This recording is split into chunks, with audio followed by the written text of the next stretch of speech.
My name is Eleanor, and at 68, I've lived in the same modest ranch-style home in Austin, Texas for 3 decades.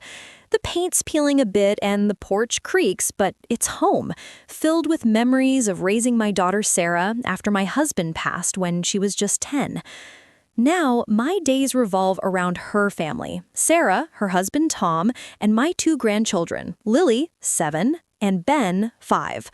I'm their rock, or so I thought, pouring every ounce of love into them through time, money, and heart. Every weekend, my house hums with the chaos of Lily and Ben. I babysit for free, turning my living room into a fort of blankets and pillows, their giggles echoing as we play hide and seek. I bake cookies, read bedtime stories, and wipe sticky fingers, all while Sarah and Tom get a break. It's been this way for 5 years, ever since they moved nearby.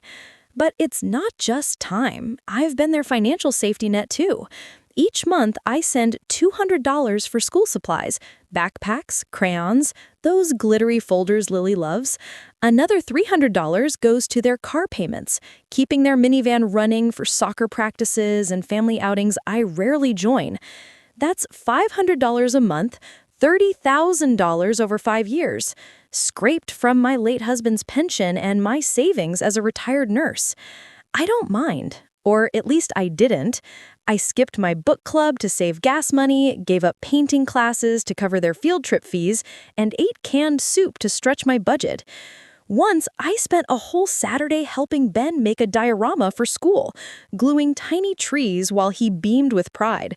Another time, I drove Lily to her dance recital when Sarah was too swamped, my heart swelling as she twirled in her pink tutu. These moments felt like my reward, proof of my place in their lives.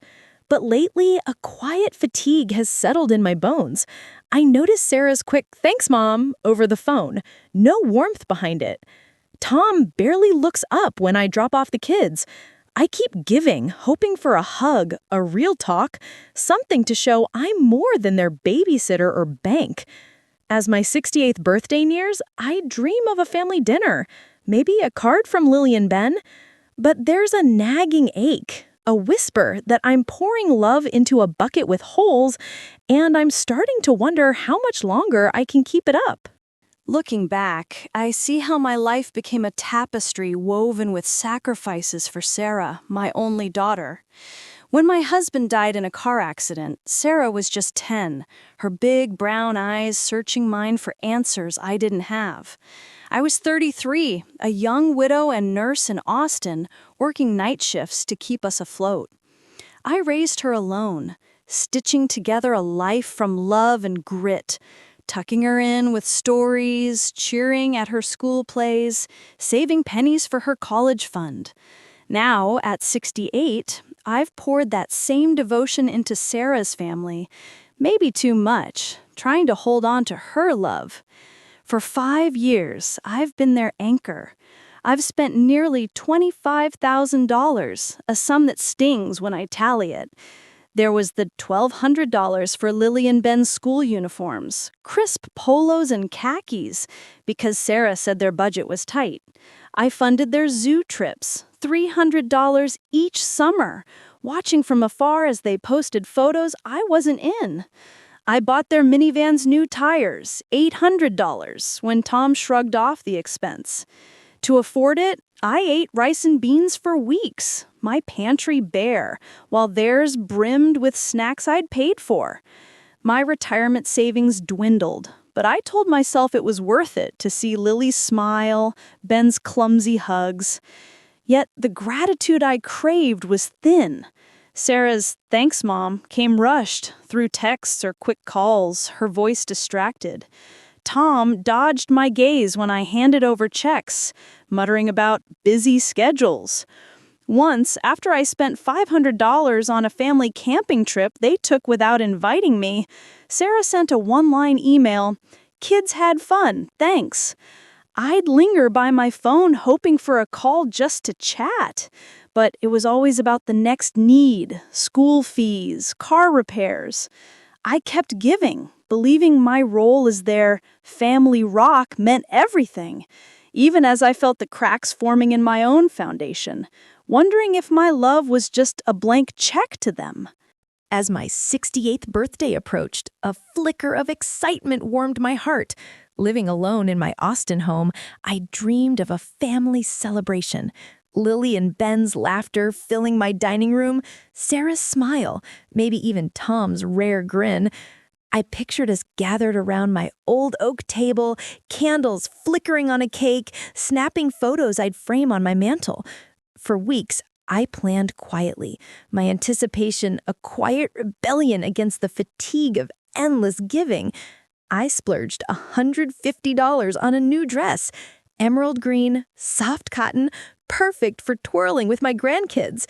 I imagined Lily tugging at the hem, Ben begging for extra frosting. I called Sarah to share my excitement. "I'd love to have everyone over for my birthday," I said, voice bright. "I could cook, or we could order pizza, whatever the kids like."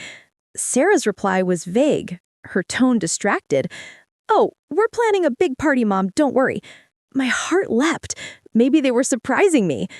"Can I help? Cover some costs?" I offered, thinking of the $200 I'd tucked away. She brushed me off. "Nah, we've got it. It's gonna be young and fun, for the crowd." Her words stung, a casual jab I didn't yet understand, but I pushed the unease aside. Surely they'd include me, their rock, their grandma. I spent days tidying my home, polishing photo frames, picturing where we'd pose for pictures. I bought sparkly candles and a card for Sarah to sign with the kids. Yet Sarah's comment, young and fun, it felt like a door creaking shut. But I told myself I was overthinking. They'd call soon with details, I thought, hanging my new dress in the closet, its green fabric a promise of a day where I'd feel seen, loved, not just needed. Little did I know, that hope was a fragile thread, and Sarah's big party was about to unravel everything I'd built with my love and sacrifices. The morning of my 68th birthday dawned bright in Austin, my heart buoyant with hope. I slipped into my new emerald dress, its fabric cool against my skin, and waited for the phone to ring or the doorbell to chime. I'd set out cookies for Lily and Ben, imagining their small hands grabbing them, and checked my phone every few minutes for Sarah's call about the big party she'd mentioned. Hours passed in silence. By noon, my excitement curdled into unease. No texts, no knocks, just the hum of my quiet house. Restless, I opened my laptop and scrolled through social media, a habit I rarely indulged. There it was, Sarah's post, a vibrant collage of a party in full swing. A catered spread of sliders and cupcakes, a DJ spinning pop hits, friends dancing under string lights in their backyard. Lily and Ben twirled with glow sticks, their faces lit with joy. The caption read, "Epic night with our crew, kept it young and fun." My breath caught. Young and fun. The phrase hit like a slap, echoing Sarah's offhand comment. I wasn't invited, not to my own daughter's party, planned on my birthday. I scrolled further, each photo a fresh wound. Tom clinking beers with buddies, Sarah laughing with friends, none of them family. I searched myself in the crowd, a foolish hope, but I was nowhere. Tears blurred my screen as memories of past exclusions flooded back. Last year, Sarah hadn't invited me to Lily's school play, saying, "It's just for parents, Mom." Ben's soccer games always too crowded for me to join. I'd brushed them off, blaming their busy lives, but now the truth crystallized.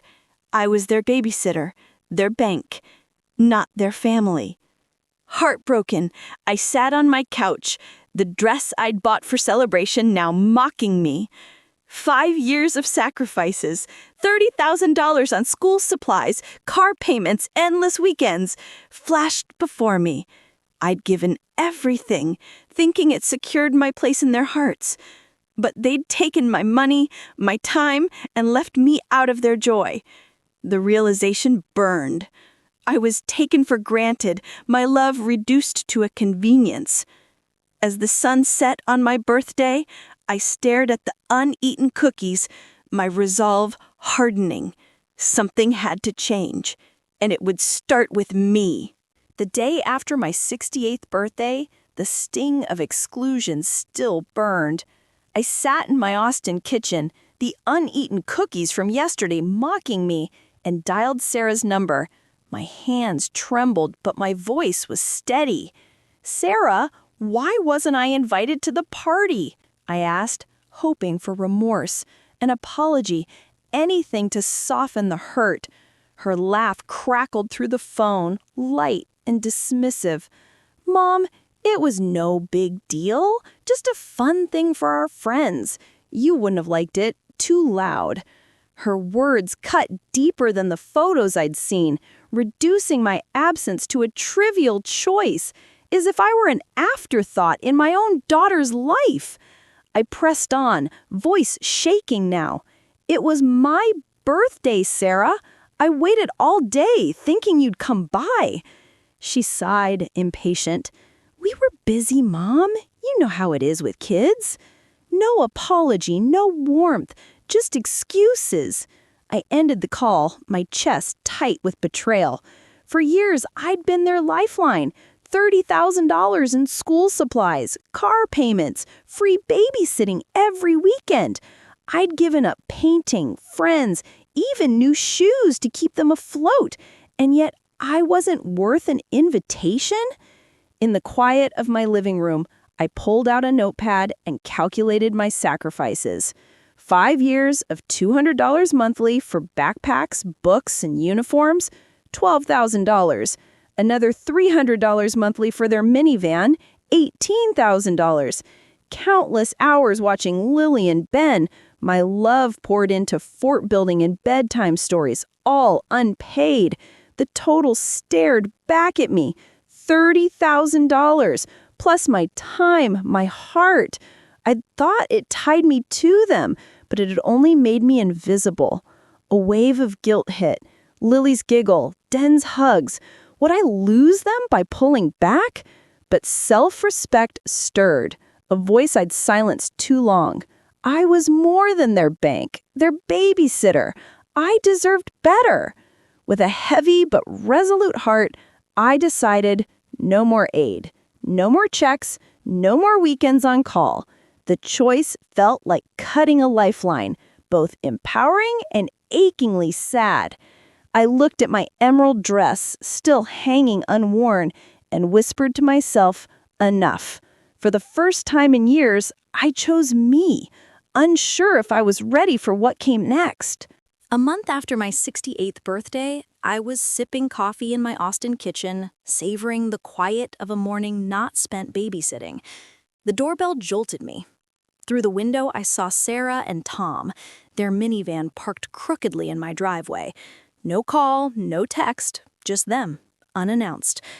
My stomach nodded, but I opened the door. Sarah's smile was tight, Tom's eyes fixed on his phone. "Mom, we need to talk," Sarah said, brushing past me into my living room like she owned it.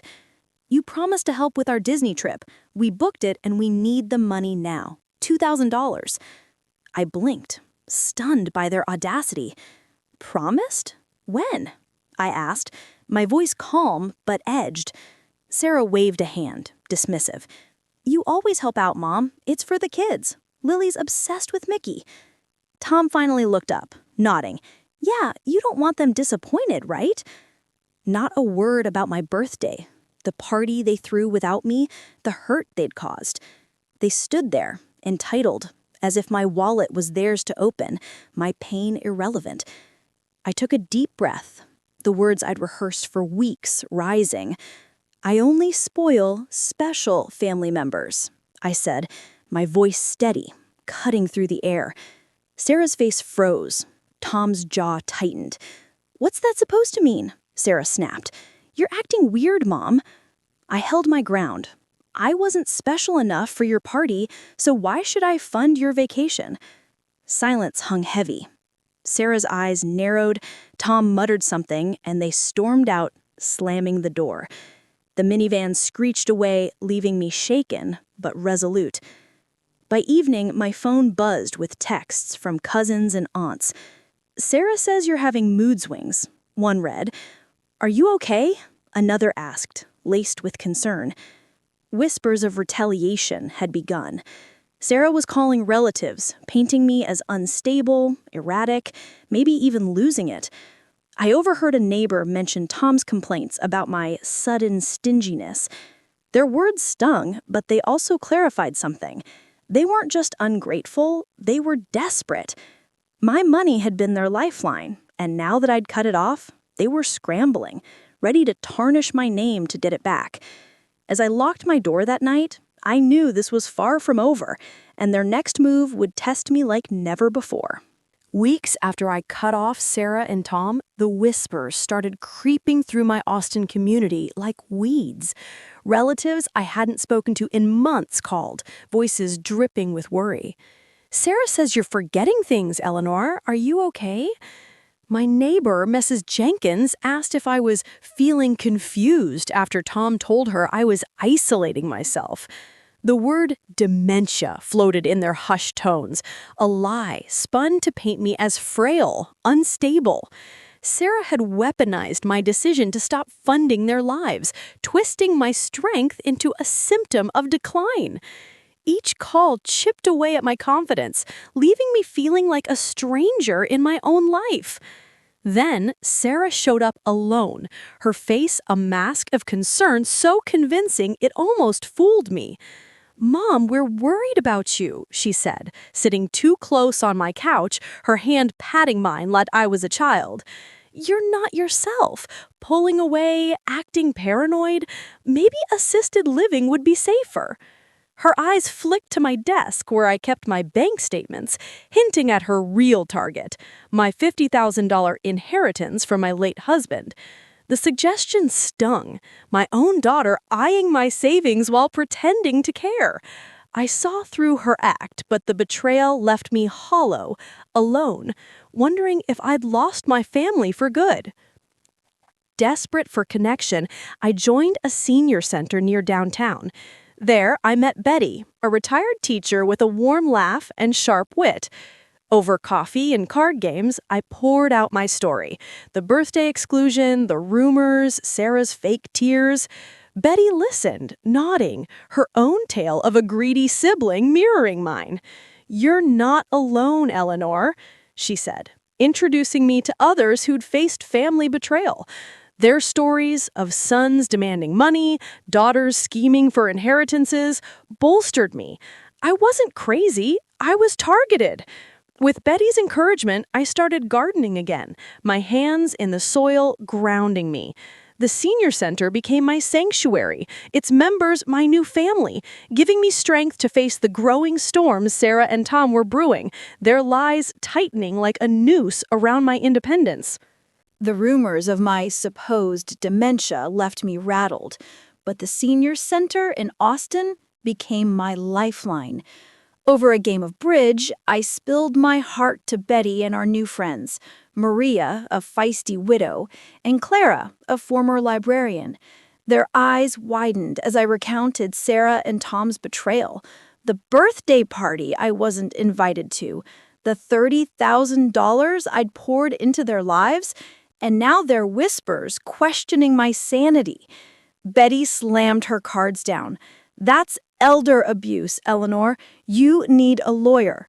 Maria nodded, recommending Mr. Hayes, a local attorney known for protecting seniors from family greed. Their outrage fueled my courage, a spark I hadn't felt in years. The next day, I met Mr. Hayes in his modest office, his sharp eyes scanning my trembling hands. I laid out everything. 5 years of bank statements showing $12,000 for school supplies, $18,000 for car payments, and texts from Sarah demanding quick cash for vacations, with no mention of my birthday exclusion. "This is financial exploitation," he said, voice firm. We'll document every penny and their manipulation. He urged me to secure my assets, change my locks, cancel automatic transfers, and open a new bank account they couldn't touch. His confidence steadied me, but the weight of betraying my own daughter gnawed at my heart. Back at the senior center, Betty, Maria, and Clara shared their own stories. Maria's brother had guilt-tripped her for loans until she cut him off. Clara's daughter had tried to sell her house behind her back. Their resilience inspired me. "You're not alone, Eleanor," Clara said, squeezing my hand. We spent hours compiling evidence. I printed bank records, saved Sarah's dismissive texts, and noted unreturned favors. I called a locksmith to replace my door locks, a $200 expense that felt like reclaiming my home. At the bank, I closed joint access accounts, my hands steady as I signed the forms, knowing Sarah and Tom could no longer dip into my $50,000 inheritance. As I left the bank, Betty texted, inviting me to a gardening session. Digging in the dirt with my new friends, I felt a resolve take root. I wasn't just fighting for my money, I was fighting for my dignity. With Mr. Hayes' legal plan and my allies' support, I was ready to face whatever Sarah and Tom threw next. Their desperation, no match for my newfound strength. The storm I'd sensed brewing finally broke 2 weeks after I changed my locks. A certified letter arrived from a law firm, its words chilling. Sarah and Tom had filed for guardianship over me, claiming I was mentally incompetent and unable to manage my affairs. They cited erratic behavior, financial irresponsibility, and signs of dementia, all to gain control of my $50,000 inheritance. My heart pounded as I read it. My own daughter portraying me as a helpless old woman. Her real motive glaring: access to my savings to fund their lifestyle. Mr. Hayes, my lawyer, called immediately. "This is a power play, Eleanor. We'll fight it, but prepare for escalation." That night, as rain battered my Austin roof, I heard a key scraping in my front door, the old one I'd forgotten they still had. The door creaked open, and there were Sarah and Tom, flashlight beams cutting through the dark. "Mom, we're just checking on you," Sarah whispered, but her eyes darted to my desk drawers. Tom rifled through my papers, bank statements, my will, muttering about finding proof of my confusion. Panic surged. I grabbed my phone from the nightstand and dialed 911, my voice steady despite the fear. "Intruders in my home," I said. They froze when sirens wailed nearby. Sarah hissed, "You're making this worse, Mom. We're family." But they fled before the police arrived, leaving drawers ajar and my sense of safety shattered. The officers took my statement, sympathetic to my tears. "This happens more than you think," one said. I called Mr. Hayes at dawn. By noon, he'd filed for a temporary restraining order, barring Sarah and Tom from my property or contact. But the tension only mounted. Harassing calls started from unknown numbers. Sarah's voice, pleading, then threatening. "You're destroying our family, Mom. The kids miss you. Don't make us take this to court." Tom left voicemails accusing me of paranoia, demanding I snap out of it and resume payments. Each ring jolted me, my phone a weapon in their hands. Then came the social worker visit, twisted by their lies. A knock at my door revealed Miss Ramirez from Adult Protective Services, clipboard in hand. "We received a report of self-neglect," she said, her tone professional but probing. Sarah had called anonymously, claiming I was forgetting bills, isolating myself, and showing confusion, echoing their guardianship petition. Miss Ramirez toured my spotless home, noting my organized kitchen and garden, but questioned my sudden changes, like cutting off family. I showed her bank records, explained the betrayal, but doubt lingered in her eyes. "Families worry," she said. After she left, I collapsed, the manipulation suffocating. With Betty's hug at the senior center later, I vowed to endure. Mr. Hayes assured me we'd counter in court, but as calls persisted, I knew this war for my freedom was just beginning, my love for them turning to steel resolve. With Sarah and Tom's guardianship petition looming, I leaned on Mr. Hayes and my new friends at the Austin Senior Center to build my defense. First, Mr. Hayes arranged an independent psychiatric evaluation with Dr. Larson, a no-nonsense psychologist. In her office, I answered questions about my daily routines, solved logic puzzles, and recounted my financial history. $30,000 given to Sarah's family over 5 years. Dr. Larson's verdict was clear. "You're sharper than most, Eleanor. No signs of cognitive decline." Her report, a 10-page testament to my competence, became the cornerstone of our case, easing my fear of being labeled unfit. Back at the senior center, Betty, Maria, and Clara rallied around me. They agreed to testify to my vitality, how I laughed during card games, tended the community garden, and planned outings with clarity.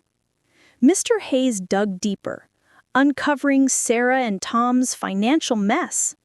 $15,000 in vacation loans, including the Disney trip they demanded I fund, and unpaid credit card bills, revealed through court-accessed records. "Their motive isn't concern, it's desperation," he said, strengthening our case with proof of their greed. Flashbacks haunted me as I gathered evidence. I'd been a nurse for 30 years, managing hospital shifts, raising Sarah alone after my husband's death, budgeting every penny to give her a good life. I'd handled emergencies with calm precision, broken bones, heart attacks, yet now my own daughter called me unstable. The contrast fueled my resolve. I wasn't the frail woman they painted.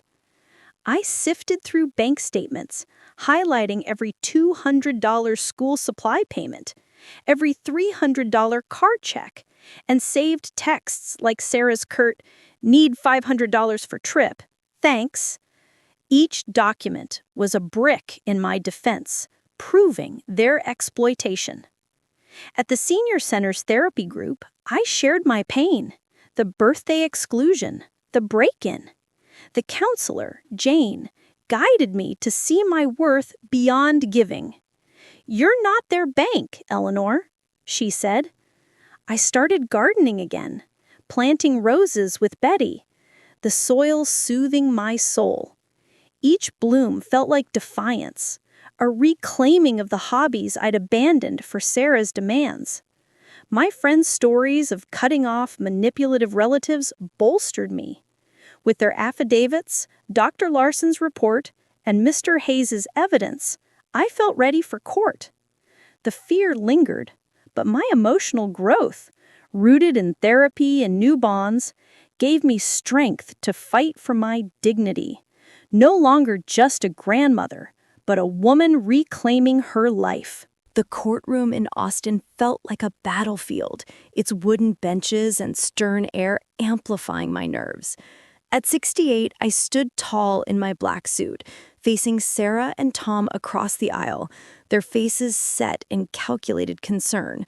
Their lawyer, Mr. Grant, opened with a voice dripping with pity, painting me as a confused widow spiraling into dementia.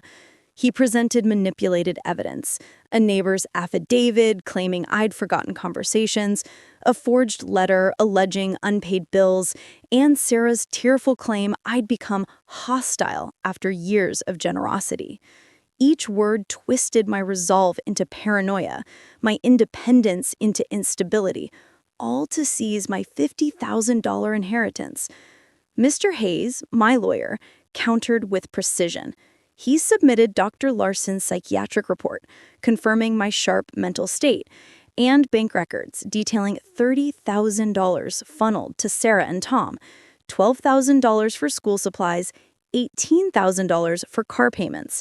He called Betty from the senior center, who testified to my vibrant gardening sessions and clear-headed planning. Clara described my laughter at card games, refuting claims of isolation. Their words painted a truth their lies couldn't erase. I was competent, exploited, not broken. The cross-examinations were electric. Mr. Hayes grilled Sarah, her composure crumbling. "When did you last visit your mother without asking for money?" he asked. Sarah stammered, "We always talk about other things." He pressed, "Like her birthday party you excluded her from, calling it just for the young crowd?" The courtroom hushed as Sarah flushed, mumbling, "It was a small event." Mr. Hayes held up her social media post, vibrant with DJs and cupcakes. "No trace of me." Tom fared no better, admitting under pressure that their $15,000 vacation loans drove their guardianship push, not concern. Their ingratitude was laid bare, my birthday snub a stark symbol of their disregard. My turn on the stand felt like reclaiming my voice.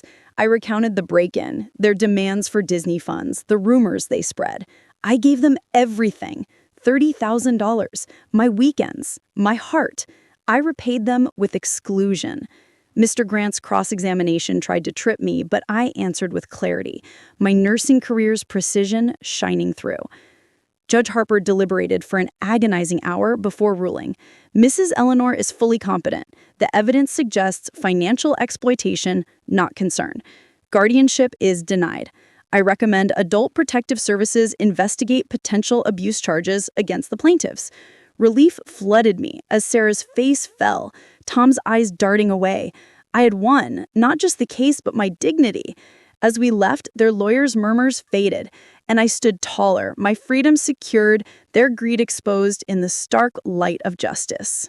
The courtroom victory unshackled me. At 68, I cut all ties with Sarah and Tom, their betrayal too deep to mend.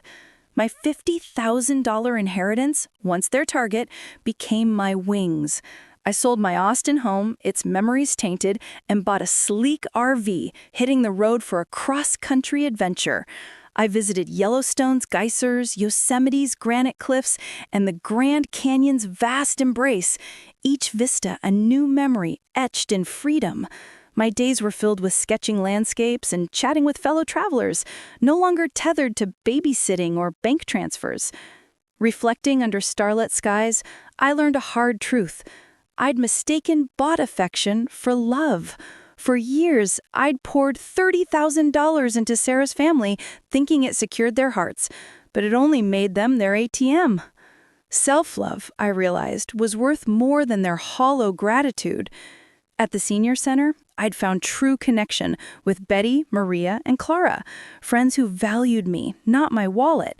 Therapy and gardening had rebuilt my soul, teaching me my worth wasn't measured in dollars given away. From a scenic viewpoint in Zion National Park, I called Betty, her warm voice crackling through my phone. "You sound alive, Eleanor," she said. I laughed, gazing at the red rock cliffs, feeling truly free for the first time in decades. My heart held a flicker of hope for Lily and Ben. Maybe one day they'd seek me out, not for money, but for love. Until then, I was enough. The wind carried my resolve, and I knew this was my life, reclaimed, vibrant, and wholly mine.